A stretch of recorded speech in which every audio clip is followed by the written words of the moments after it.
오늘 요엘서 7번째 시간입니다. 다음 주면 이제 끝입니다. 그리고 그 다음 주부터는 교리에 관한 설교 10번을 하게 될 겁니다. 그리고 또 딴 거 하다가 그 다음에 하반기에 교리에 관한 설교 또다시 10번 이렇게 해서 20번 한번 교리를 설교를 한번 해보려고 지금 준비하고 있습니다. 첫 번째 설교는 준비했고 하여튼 기도해 주셔서 어렵지 않게 말씀의 진리 속으로 교리 속으로 함께 달려가는 그런 시간 되면 좋겠습니다. 주변 민족들에 대한 여호와의 심판, 오늘 본문이 바로 그 내용을 소개하고 있습니다. 그래서 제목을 그렇게 잡아보았습니다. 우리 속담에 손 안 대고 코 풀기라는 말이 있습니다. 힘든 일을 큰 힘 들이지 않고 쉽게 해치우는 경우를 비유적으로 일컫는 그런 말이지요. 수고는 조금도 하지 않고 아쉬운 일을 쉽게 해결하려는 얌체 같은 태도를 가리키기도 합니다. 이렇게 손 안 대고 코 푸는 사람이 얄밉죠. 코 풀려는 사람이. 그런데 콧물이 코에 가득한데 코를 풀지 못한 채 있으면 답답하기가 이루 말로 다 할 수 없습니다. 그때 누군가 그런 내 코를 뻥 뚫어준다면 그것만큼 시원한 일도 그리 많지 않다고 하겠습니다. 물론 두 팔도 있고 근육에 힘도 있고 그러니까 자기가 자기 코를 풀면 되지만 살다 보면 그것이 말처럼 쉽지 않은 경우도 적지 않습니다. 감기가 걸려 코가 꽉 막힌 우리 어린 자녀들, 아무리 해라고 해도 못하는 자녀들이 있잖아요. 연세가 들어 침대에 누워만 계시는 어르신들, 그런 분들은 돌보는 분들이 의사분이나 간호사들이나 돌보는 도우미들이 콧물 흡입기로 코에 대고 석션을 해줘야 막힌 코가 시원하게 뚫리는 겁니다. 그래서 가정마다 자녀 키우는 분들도 하나씩 갖고 계시죠? 어린 자녀들 키운 분들은 다 가지고 있을 것 같아요. 요엘서가 말하는 하나님의 백성들은 사실 스스로 코를 제대로 풀 수 없는 그런 처지에 놓여있던 사람들이었습니다. 누군가의 도움이 없이는 엄청난 메뚜기떼로 인한 자연재해나 강대국 바벨론으로 인한 인적 재앙으로부터 도무지 벗어날 길이 없었기 때문입니다. 어둡고 캄캄한 재앙의 날로부터 벗어나기 위해서는 빛의 세계로 인도하는 특별한 힘이 필요했습니다. 크고 심히 두려운 심판의 날로부터 확실히 탈출하기 위해서는 그 모든 상황을 통제하시며 기쁨과 즐거움을 주시는 구원자가 절대적으로 필요했습니다. 그런데 감사하게도 오늘 본문 요엘 3장 1절에서 13절은 그런 분이 계시다고 말씀합니다. 코를 손 안 대고 풀게 해주시는 분이 계시다는 거예요. 오늘 본문이 그 사실을 우리에게 말씀하고 있어요. 그분이 바로 심판의 날을, 그래서 그날이 여호와의 날로 명명되게 하셨던, 그 심판의 날을 주도하셨던 여호와 하나님이 바로 그런 분이시죠. 여호와 하나님은 사로잡혔던 하나님의 백성들을 돌아오게 하실 그날에 저들을 괴롭혔던 만국을, 모든 나라들을 모아 여호사밧 골짜기에서 신문을 하신대요. 신문을 통해 대적들의 악행에 대해 반드시 그 책임을 묻습니다. 마침내 대적들은 여호와의 심판의 낫에 쓰러지고 심판의 포도주 틀에서 짓밟히고 맙니다. 아무리 중무장을 하고 스스로 강하다고 외치며 싸워봐도 아무 소용이 없습니다. 여호와의 군대가 저들을 다 처단하고 말기 때문입니다. 이런 사실을 전하는 오늘 본문을 통해 우리는 여호와의 백성을 대적했던 주변 민족들에 대한 여호와의 심판의 모습 몇 가지를 발견합니다. 그리고 이것은 사실 우리를 향한 구원의 약속인 겁니다. 먼저 그들을 한 곳에 모아 신문하신대요. 둘째는 그들이 행한 대로 되갚아 주시겠다고 말씀하고 있습니다. 우리가 갚을 필요가 없습니다. 끝으로 악한 그들을 엄중하게 처단하시겠다고 말씀하고 있습니다. 이제 여호와의 날에 쏘아 올린 심판의 화살이 그 관역을 바꾸고 있습니다. 이전에는 그 화살이 이스라엘 하나님의 백성들을 향했다면 이제는 이방 민족들을 향하고 있죠. 따라서 사로잡혔던 하나님의 백성들이 쫓겨난 땅에 되돌아오는 그날은 저들을 괴롭히던 만국에 대한 처절하고 엄중한 심판의 날이 되고 맙니다. 전세의 역전이 일어나는 것을 넘어 전도 현상이 일어나게 되는 겁니다. 완전히 그 입장이 뒤바뀌게 되는 것이죠. 오늘 본문이 그 사실도 보여주고 있어요. 그 결과 사방의 민족들이 다 여호사밧 골짜기 곧 여호와의 심판의 골짜기로 끌려와 심판대 앞에 섭니다. 위세 등등했던 대적들의 자녀들이 오히려 팔려가게 되고 그 남은 자들도 심판의 낫과 심판의 포도주 틀을 피하지 못합니다. 하나님의 백성들의 입장에서 소위 손가락 하나 까딱 안 하고 코를 푸는 일이 생기는 것이죠. 손에 물 한 방울 묻히지 않고 설거지를 다 끝내는 그런 일이 생기다는 겁니다. 이런 사실을 말씀하는 오늘 본문을 통해 우리는 하나님의 백성들을 괴롭히던 주변 민족들에 대한 심판의 그림 몇 가지를 발견하고 또 타산지석 또는 반면 교사의 교훈을 삼고 함께 위로받는 그런 시간 되기 원합니다. 먼저 오늘 본문이 말씀하는 주변 민족들에 대한 여호와의 심판의 모습, 첫 번째는 민족들을 한 곳에 모아 심문합니다. 우리가 지난주에 보았지만 여호와 하나님이 주도하시는 회복이 시작된 그때에 남녀노소를 가리지 않고 신분의 지위고하를 막론하고 만민에게 여호와의 영이 부어집니다. 그래서 하나님의 성령의 충만한 임재와 성령의 보편화가 이루어진다. 이렇게 제가 말씀드렸습니다. 2장 32절에 따르면 누구든지 여호와의 이름을 부르는 자는 다 구원을 받습니다. 그들은 재앙으로부터 피한 자들이고 남은 자들이고 여호와 하나님이 그 이름을 불러주시는 자들이라고 말씀했죠. 그런 자들, 성령 받고 구원받은 그 이름이 불려진 자들을 향한 예언의 말씀이 오늘 본문 1절 이하에서 계속 이어지고 있는 겁니다.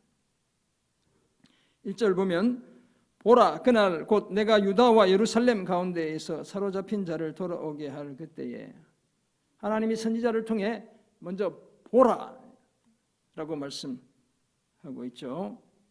여호와 하나님은 선지자를 통해 자신이 유다와 예루살렘 가운데에 사로잡혀 가게 한 자들을 돌아오게 할 그 날을 보라라고 말씀하고 있습니다. 주목하여 보라는 것입니다. 주목해서 봐야 하는 특별한 이유가 2절에 등장합니다. 내가 만국을 모아 여호사밧 골짜기에 내려가서 내 백성 곧 내 기업인 이스라엘을 위하여 거기에서 그들을 심문하리니 이는 그들이 이스라엘을 나라들 가운데에 흩어버리고 나의 땅을 나누었음이며. 오늘 본문이 보면 여호사밧 골짜기라는 말이 등장하는데 이 여호사밧은 그 이름 자체로 보면 분열 왕국 이제 사울 다윗 그다음에 이제 남북으로 솔로몬 시대에 갈라지잖아요. 그 분열 왕국의 네 번째 남쪽 유다 왕이 여호사밧이거든요. 그 왕의 이름이기도 하지만 이 이름 자체에 여호와라는 이름과 샤파트라는 동사가 합쳐진 겁니다. 그래서 여호와께서 심판하신다. 이 샤파트는 심판하다는 뜻이거든요. 바로 그런 뜻을 하나님이 심판하신다는 의미가 있는 골짜기로 만국을 데리고 내려가신다는 거예요.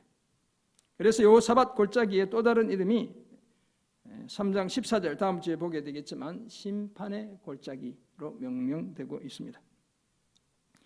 위치상으로 예루살렘 성 오른쪽에 기드론 골짜기 또는 남쪽에 흰놈 골짜기를 가리킨다고 성경을 연구하는 학자들이 말합니다. 실제로 그래서 기드론 골짜기에는 이렇게 발굴을 통해 많은 뼈들, 유골들을 찾아내기도 했대요.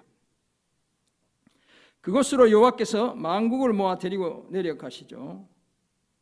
왜냐하면 이제 그 골짜기니까 이렇게 예루살렘과 산 사이에 있는 골짜기니까 끌고 내려간다 이런 그림이고 뒤에 보면 올라오시는 그림도 있어요. 여호와의 백성 곧 여호와의 기업인 이스라엘을 위해 거기서 그들을 심문하시기 위해서입니다. 여기 심문하다 우리 성경도 그렇게 기록되어 있잖아요. 심문하리니 이렇게 되어 있는데 이 심문하다는 말이 히브리어로 또 샤파트입니다. 앞에서 심판하다 요사밧 이렇게 사밧이라는 단어가 사파트라는 단어가 사용되고 있는 겁니다. 심문한다는 것은 옳고 그름을 따지는 재판을 진행한다는 뜻이죠. 만국을 이렇게 심문해야 하는 이유는 그들이 이스라엘을 나라들 가운데 흩어버리고 여호와의 땅을 나누어 차지했기 때문입니다. 주민들, 하나님의 백성들이 뿔뿔이 흩어진 그 땅을 대적들이 들어와 자신의 땅으로 삼았기 때문이라고 말씀합니다. 그런데 저들의 악행은 그것이 전부가 아닙니다. 남의 땅을 내 땅이라고 살던 사람은 다 딴 데로 보내고 이것 이상의 악행이 있다는 거예요. 3절입니다. 저들이 제비 뽑아 하나님의 백성들을 끌어가서 소년을 기생과 바꾸며 소녀를 술과 바꾸어 마시기까지 했습니다. 사람을 짐승이나 물건 취급하고 있죠. 인신매매를 하고 있는 겁니다. 바벨론의 침략에 편승한 두로와 시돈과 블레셋 사방도 마찬가지였습니다. 저들은 강대국에 의해 침략당한 이스라엘, 당연히 힘이 빠졌겠죠. 바로 그때를 자신들의 이익을 취할 기회로 삼았습니다. 하나님의 백성들을 약탈할 좋은 기회로 삼았죠. 그래서 하나님은 저들에게 너희가 나와 무슨 상관이기에 나를 대적하냐고 묻습니다. 만약 내가 행하는 일에 대해 보복하려 든다면 너희가 보복하는 것을 내가 신속히 너희 머리에 돌리겠다고 또 말씀합니다. 저들은 이스라엘로부터 여호와의 은과 금을 빼앗았습니다. 하나님이 그렇게 말씀하시죠. 너희가 내 은과 금을 빼앗고, 그죠? 나의 진귀한 보물을 가져갔다. 이렇게 이야기하는 겁니다. 여호와의 진귀한 보물을 자신들의 신전으로 약탈해간 장본인들이죠. 하나님을 모독하는 바로 그런 자들인 겁니다. 바벨론도 나쁜 나라지만 그 주변에 그때를 기회를 틈타 힘이 빠진 이스라엘을 괴롭히는 저들 더 나쁜 나라죠. 지금 같으면 가만히 있는 우크라이나를 침략하는 소련이 아니구나. 러시아도 나쁜 나라지만 벨로루시라는 나라가 그 소련을 돕는 나라인데 옛날 백러시아라고 우리가 그렇게 불렀거든요. 만약 그 나라가 이 기회를 틈타 우크라이나로 들어가서 뭔가 자기네들이 이익을 취한다면 더 나쁜, 똑같이 나쁜 그런 나라들이겠죠. 바로 그런 그림을 오늘 본문이 보여주고 있어요. 그것도 부족해서 유다 자손, 예루살렘 자손들을 헬라 족속에게 팔아서 그들의 영토에서 멀리 떠나게 합니다. 우리가 잘 알지만 그때의 헬라는 고대 그리스 도시 국가들인데 아주 멀리 지중해 건너편에 갖다 팔아버리는 그런 일들이 벌어지게 되는 겁니다. 여호와 하나님은 저들의 이런 죄악의 실상을 낱낱이 열거하시면서 만약 아니라면 어디 한번 말해보라고 말씀하고 계신 것이죠. 사랑하는 성도 여러분, 하나님의 공의나 정의에 대한 요구는 예외가 없습니다. 그 대상을 가리지 않아요. 하나님의 공정함이나 올바름에 대한 요구는 누구에게나 동일합니다.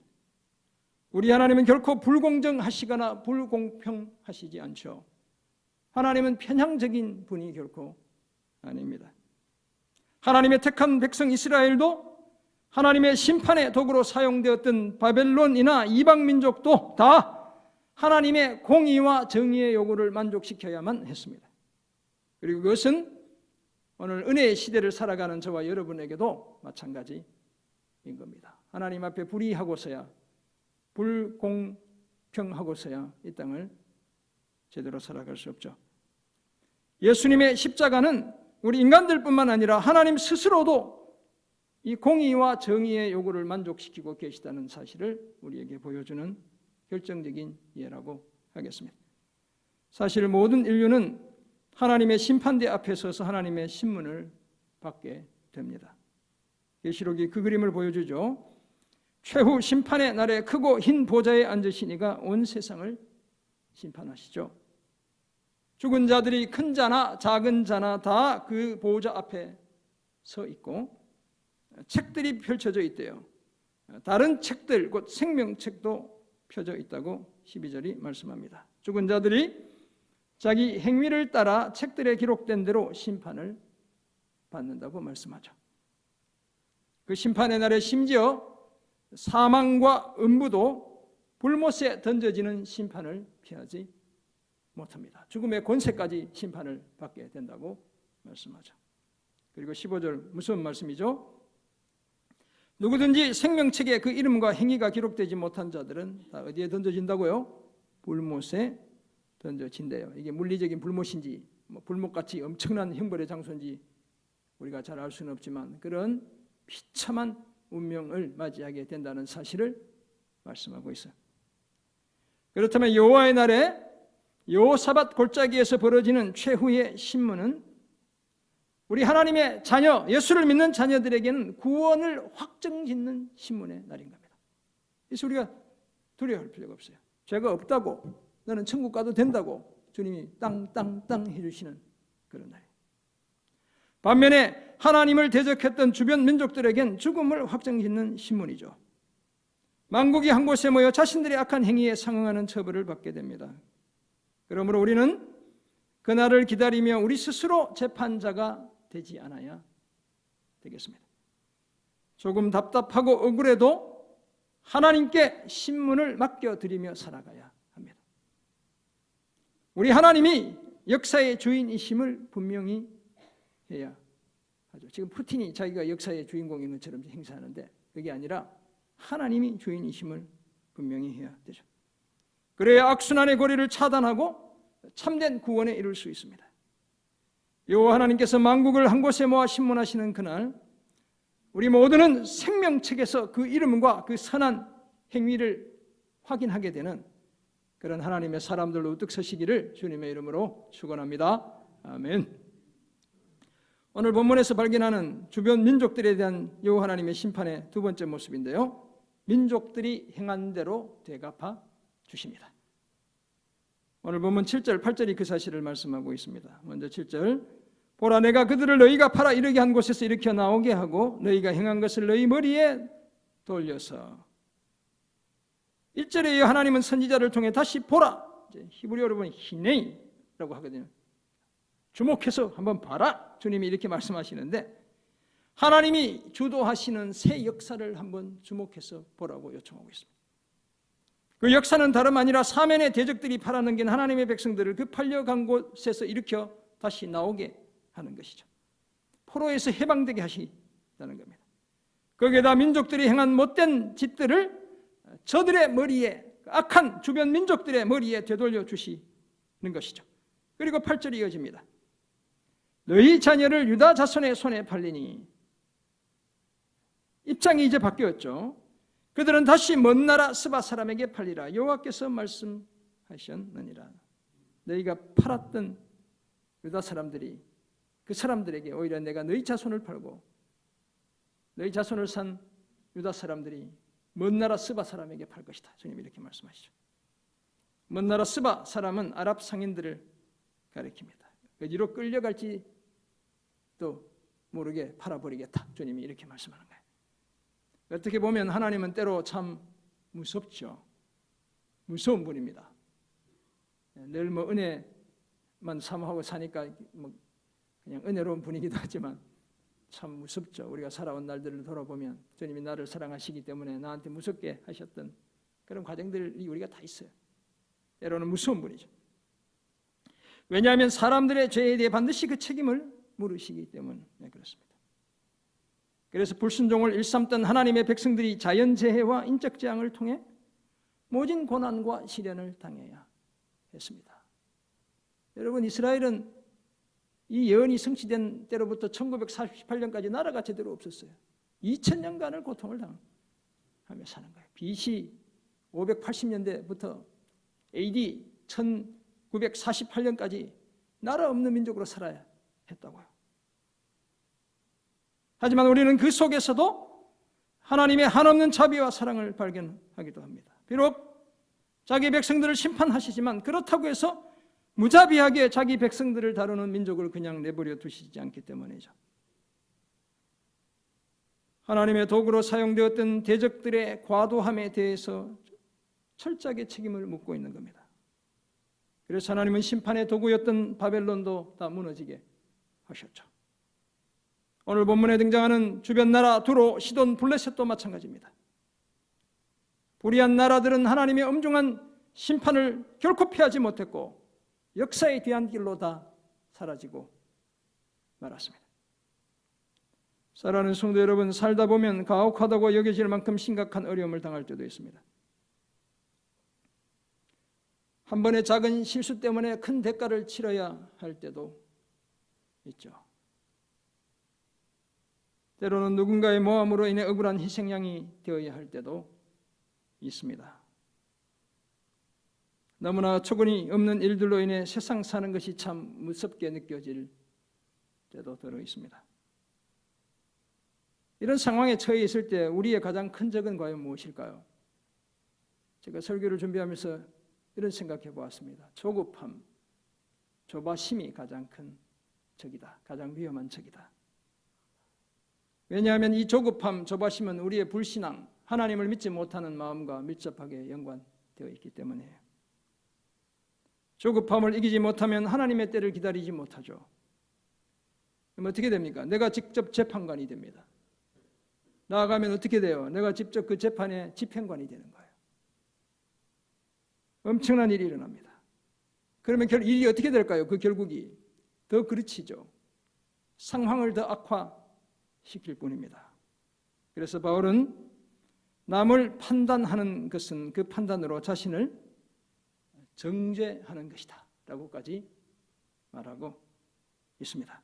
이 판단하다, 크리노라는 헬라어가 사용되고 있는데 앞에서 말씀드렸던 샤파트, 신문하다, 심판하다와 같은 뜻을 가진 단어예요.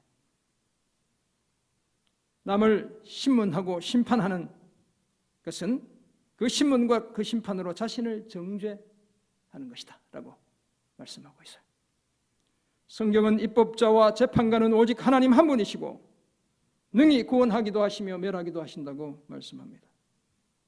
그러므로 아무리 억울해도 심판은 하나님께 맡겨드리는 것이 가장 안전하고 가장 확실합니다. 그래야 서로 불편한 관계를 끝내고 관계를 회복할 수 있습니다. 내가 심판자로 돼서 한번 나서서 해결해 보세요. 문제가 해결되는지. 더 악화시킬 뿐인가요? 그러므로 원수 갚는 일은 늘 하나님께 맡겨드려야 합니다. 그리고 이 원칙은 다른 사람을 상대할 때는 물론이고 너무나 미운 나 자신에 대해서도 같이 적용되어져야 할 원칙인 겁니다.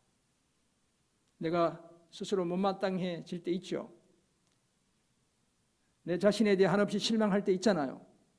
그때도 내가 내 자신의 재판관이 되지 않아야 한다는 거예요. 내가 다른 사람의 재판관이 되지 않을 뿐더러 나의 재판관도 되지 않아야 합니다. 내가 아무리 미워도 긍휼 있는 하나님의 심판의 손길에 나를 맡겨드려야 하는 겁니다. 그래야 돌이킬 수 없는 엉뚱한 생각의 희생양이 되지 않습니다.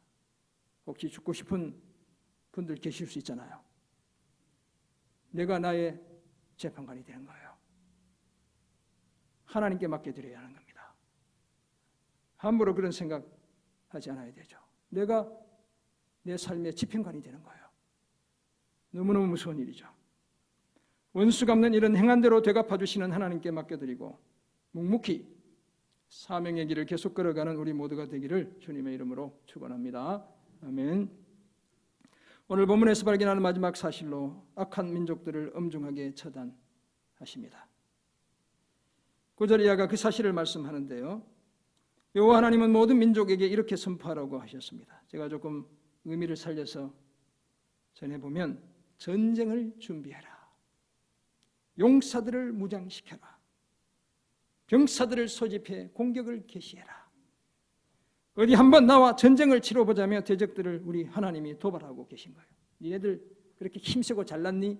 한번 전쟁 한번 해보자. 주님이 이렇게 말씀하는 거예요. 거기에다 보습 곧 쟁기를 쳐서 칼을 만들어라. 낫을 쳐서 창을 만들어라.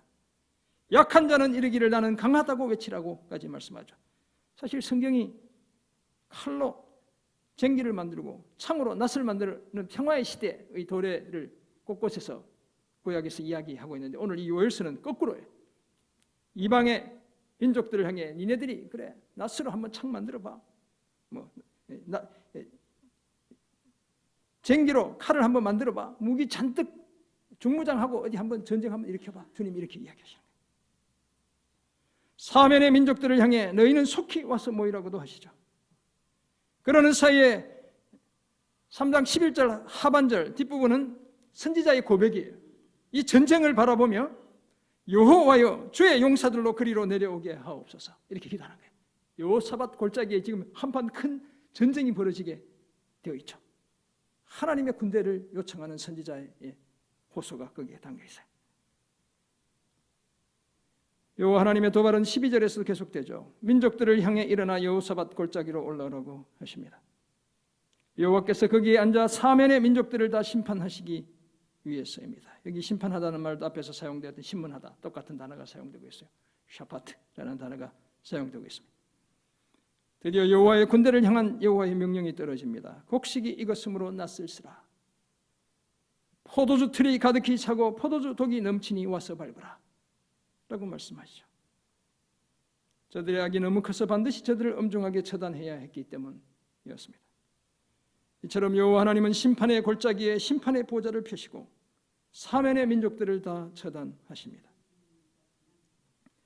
무르익을 대로 무르익은 저들의 악을, 온 세상을 가득 채운 저들의 악을 결코 모른 척 하시지 않습니다. 반드시 저들을 엄중하게 처단하십니다. 그리고 이 처단은 회복이나 회심의 기회가 없는 참혹한 처단이 되고 맙니다. 사랑하는 성도 여러분, 이처럼 여호와 하나님은 죄와 악에 대해 결코 묵과하시지 않습니다. 사랑하시기 때문에 때로는 더 엄중하게 징계하시죠. 히브리서 저자의 고백입니다. 징계가 없으면 사생자래요. 친자식이 아니래요. 내 멋대로 사는데도, 온갖 죄를 다 짓고 사는데도, 하나님을 떠나 하나님 없는 삶을, 예배가 없는 삶을 사는데도 아무 일도 없고 형통하면 그 사람은 사생자라는 겁니다. 남의 자식이라는 거예요. 무서운 말이죠. 그렇다면 사실 가장 무서운 것은 죄를 지어도 내 삶이 너무 형통한 것, 예배를 전혀 드리지 않아도 내 삶이 코로나 전이나 별반 다름없이 잘 굴러가는 것, 이게 무서운 거예요, 여러분. 우리가 영혼을 품고 가슴에 품고 살아가는 사람들이잖아요. 이 땅이 전부가 아니라고 확실히 믿고 살아가는 사람들이잖아요. 하나님 없이 사는데도 너무 오늘 잘 되는 거, 이게 무서운 거예요, 여러분. 하나님을 떠나 계속 죄를 짓고 살아도 내 삶이 아무런 문제가 없다면 어떻게 보면 그 사람은 하나님으로부터 잊혀진 사람인 거예요. 좀 더 심하게 말씀드리면 버림받은 사람인 겁니다. 오늘 하나님의 백성들을 괴롭히는 사방 민족들이 그러했습니다. 지극히 이기적이었죠. 무자비했습니다. 기회주의적인 삶을 살았습니다. 그런데 그 삶이 너무 순탄한 거예요. 그 기세로 따지자면 온 세상을 정복하고도 남을 정도였습니다. 하나님과 맞서서도 맞짱을 떠서도 이길 것만 같아. 그래서 여호와께서 그렇게 자신이 있으면 전쟁을 잘 준비하고 사기 충천해서 중무장하고 대륙간 탄도미사일 가지고 오고 전폭기 다 끌고 오고 그렇게 해서 여호사밧 골짜기를 한번 나와보라고 말씀하고 있어요. 하지만 그 결과는 어떻습니까? 참혹합니다. 낫에 쓰러지는 곡식처럼 힘 한번 제대로 써보지 못한 채 쓰러지고 말죠. 여러분 배배기, 보리배기 다 해보셨죠? 개들이 비명도 못 지르고 다 쓰러지고 말죠. 다 이렇게 베고 나면 바닥에 누워 있잖아요. 다 해보셨잖아요. 그죠? 그렇다는 거예요. 포도주 틀이나 독에 들어있는 포도처럼 잔인하게 밟혀 터지고 맙니다. 여러분 포도주 만드는 와이너리에서 이렇게 발로 밟는 거 다 보셨죠? 하나씩 하나씩 그냥 자근자근 다 짓밟고 마는 거예요. 회복이 불가능한 참혹한 심판에 처하고 맙니다. 그러므로 힘든 시련도 하나님 안에서 당해야 하는 겁니다. 할 수만 있다면 예수님처럼 하나님 뜻대로 살다가 억울하게 고난당해야 합니다. 내 죄와 허물 때문이 아니라 하나님 때문에 힘들어야 되는 겁니다. 그래야 추수하는 낫에 쓰러지는 곡식이나 포도주 틀에서 무참하게 짓밟히는 포도처럼 되지 않습니다. 오히려 심판 중에도 하나님의 큰 구원을 경험할 수 있습니다. 악에 대한 하나님의 심판을 반면교사로 삼아 더욱 경건하고 거룩한 삶을 힘쓰는 우리 모두가 되기를 주님의 이름으로 축원합니다. 아멘. 그렇다면 여호와 하나님께서 만국을 한 곳에 모아 침문하시고 그들이 행한 대로 되갚아 주시고 악한 그들을 엄중하게 처단하신다는 사실을 알게 된 우리는 이제 어떻게 살아야 되겠습니까? 첫째, 심판은 하나님께 맡겨야 합니다. 헐리우드 영화나 중국 무협지에서 주인공이 부모, 형제들의 또는 스승의 원수를 갚는 일을 주제로 삼는 경우가 많잖아요. 소설 영웅문도 그렇고요. 그죠? 우리 심지어 쿵푸 판다라는 애니메이션 영화만 봐도 다 그러잖아요. 스승의 원수를 갚고 막 이런, 부모의 원수를 갚고 막 이런 것들 비일비재하죠. 우여곡절을 겪으며 원수를 갚아 나가는 스토리를 따라가면 감정이입이 훅 되죠. 그래서 내 마음이 다 시원해지는 겁니다. 그래야지 저 악한 놈들 저렇게 다 처단해야지 이런 생각이 들잖아요. 그런데 현실은 어떨까요? 정말 그럴까요? 결코 그렇지 않습니다. 내가 직접 원수를 갚으면 그 순간은 후련할지 모르죠. 아마 그럴 것 같아요. 하지만 그것은 필연적으로 불행의 또 다른 씨앗을 낳게 되는 겁니다. 불행의 씨앗을 땅에 심는 거예요. 또 불행의 고리 하나를 더 만들어내는 것입니다. 그래서 하나님은 너희가 친히 원수를 갚지 말고 하나님의 진노하심에 맡기라고 합니다. 원수 갚는 것이 내게 있으니 내가 갚으리라고 주님이 말씀하시죠. 사도 바울이 이미 신명기에 나와 있는 하나님의 말씀을 인용해서 로마서에서 이야기하는 거예요. 사실 하나님께 맡겨야 더 공정하고 더 확실하게 원수를 갚을 수 있습니다. 왜냐하면 우리 하나님은 언제나 공의로운 재판장이시기 때문입니다. 더구나 그렇게 해야 심판 이후에 관계가 회복됩니다. 내가 원수 갚아가지고서는 관계가 회복될 리가 없습니다. 그러므로 억울할 때에도 내가 재판관이 되지 말고 모든 심판을 하나님께 맡겨드리시기를 주님의 이름으로 부탁드립니다. 아멘. 두 번째 적용점, 악에 대한 심판을 반면교사로 삼아야 합니다. 사람이나 사물의 부정적인 면에서 얻는 깨달음이나 가르침을 주는 대상을 가리켜 반면교사라고 하죠. 그렇다면 우리는 이스라엘 주변 민족들에 대한 하나님의 심판을 반면교사로 삼아야 합니다. 이웃에게 긍휼을 베풀지 않는 저들에게 회복의 기회가 없는 심판이 내려지고 있음을 기억해야 합니다. 하나님의 군대를 향해 전쟁을 일으키는 저들의 무모함을 바라보며 우리는 결코 하나님을 대적하지 않기로 결심해야 합니다.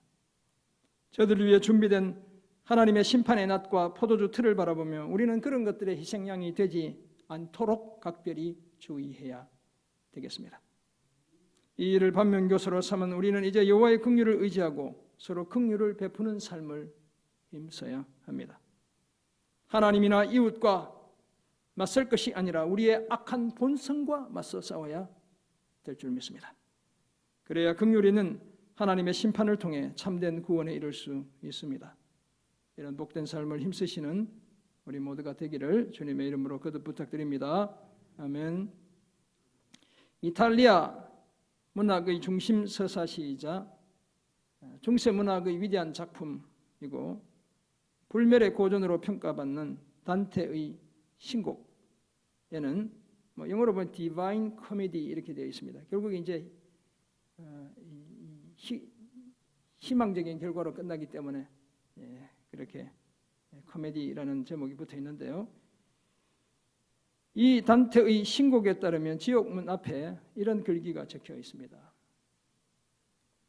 여기 들어오는 모든 자여 희망을 버릴지어다. 여기 들어오는 모든 자여 희망을 버려라. 뭐 여러 번역이 있어요. 여기 들어오는 자여 모든 희망을 버려라. 또 이렇게 번역하기도 해요. 그렇다면 지옥 문 앞에 저런 글귀가 쓰여 있다는 것은 지옥은 더 이상 희망이 없는 곳이라는 뜻이죠. 소망이 없는 곳, 그것이 지옥이다. 이렇게 볼 수 있겠습니다.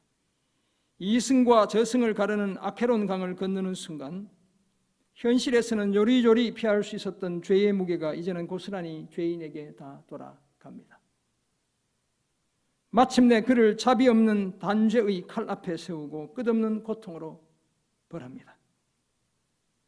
단테가 지옥에서 겪게 되는 영혼들의 고통을 그렇게 그려내고 있어요. 긍휼 없는 하나님의 심판을 당해야 하기 때문이죠. 단테의 신곡에 따르면 지옥에는 9개 층이 있습니다. 이 시대의 세계관을 우리가 엿볼 수 있는 것 같아요. 그곳에 들어가는 사람들을 제가 한번 소개해 보겠습니다.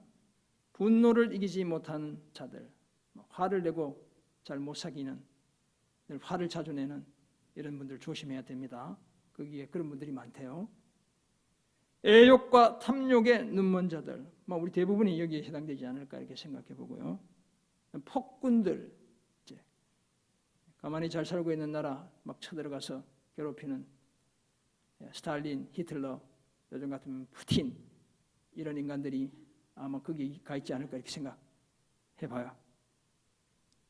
그 다음에 재밌는 것은 자살한 자들. 우리도 어릴 때 교회에서 그렇게 배웠잖아요.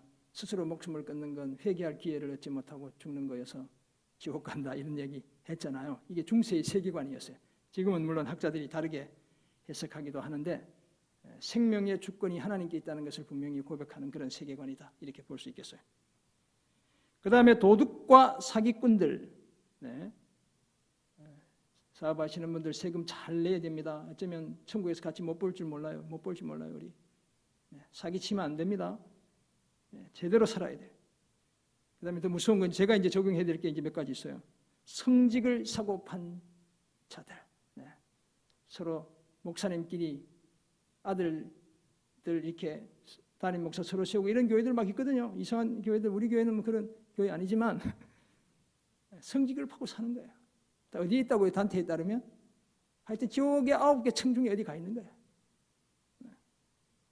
새 속의 즐거움에 빠진 수도사들, 하나님 나라, 하나님 교회 위에 살겠다고 겉으로는 헌신해놓고 뒤에는 딴짓하고 있는 그런 목사들, 다 어디 있다고요? 지옥에 있지, 지옥에. 그런 자들 등이 마귀의 이빨과 칼날에 살점이 찢겨도 그 살이 새로 돋아 다시 벌을 받고 영원히 끝나지 않는 고통으로 몸부림치는 곳, 그것이 지옥이래요. 여기 들어오는 모든 자여 희망을 버리라는 글귀대로 이미 죽은 자들이 삶에서 말과 행동으로 지은 죄 때문에 끝없는 고통 속에 영혼마저 죽기를 바라는 곳, 그것이 바로 지옥이라고 그려내고 있어요. 사랑하는 성도 여러분, 이처럼 긍휼 없는 하나님의 심판은 엄중하고 무시무시합니다. 회심의 기회가 전혀 없습니다. 2번 기회를 주시잖아요. 이제는 오늘 하나님의 백성들을 대적한 주변 민족들이 그런 형편에 처해지고 말 것입니다. 오늘 교회를 대적하는 세상의 악한 세력들이 이런 형편에 처해지고 말 거예요. 최후 심판의 날에 여호와 하나님께서 저들을 한 곳에 모아 심문하시기 때문입니다. 그리고 저들이 행한 대로, 주님을 모욕한 저들이 행한 대로 대갚아 주시죠. 악한 저들을 엄중하게 처단하시기 때문입니다. 이 사실을 아는 우리는 우리 스스로 심판자가 되지 않아야 하고요, 심판은 하나님께 다 맡겨드려야 합니다. 거기에 나아가게 대한 하나님의 심판을 반면 교사로 삼아야 되는 거예요. 감사하게도 예수를 믿는 우리는 또 다른 책 존 버년의 철로 역정에 따르면 뷸라라는 땅을 지나 안전하게 죽음의 강을 건넌 자들이 우리래요. 마침내 영광스러운 천국에 이를 자들이 예수 믿는 우리라고 철로 역정에서 말하고 있어요. 단테의 신곡은 무시무시했는데 철로 역정 가면 이제 그 끝에 천국으로 들어가는 예정들이 그려져 있잖아요. 이 사실을 기억하고 심판은 하나님께 다 맡기고 늘 하나님의 긍휼을 의지하며 살아가는 그런 저와 여러분 모두가 되시기를 주님의 이름으로 축원합니다. 아멘. 기도하겠습니다. 하나님 아버지 주신 말씀을 기억합니다. 주님을 대적하는, 교회를 대적하는, 믿는 자들을 대적하는 악한 세력들 주님의 손에 맡겨드리고, 우리는 서로를 향해 주님 심판자, 집행관이 아니라 긍휼을 베푸는 사람으로 아름답게 자리매김하는 저희들 다 되게 도와 주옵소서. 그 이름과 선한 행적이 생명책에서 발견되는 주님의 귀한 백성들 다 되는 은혜 주여 허락해 주옵소서. 감사드리며 예수님의 이름으로 기도드립니다. 아멘.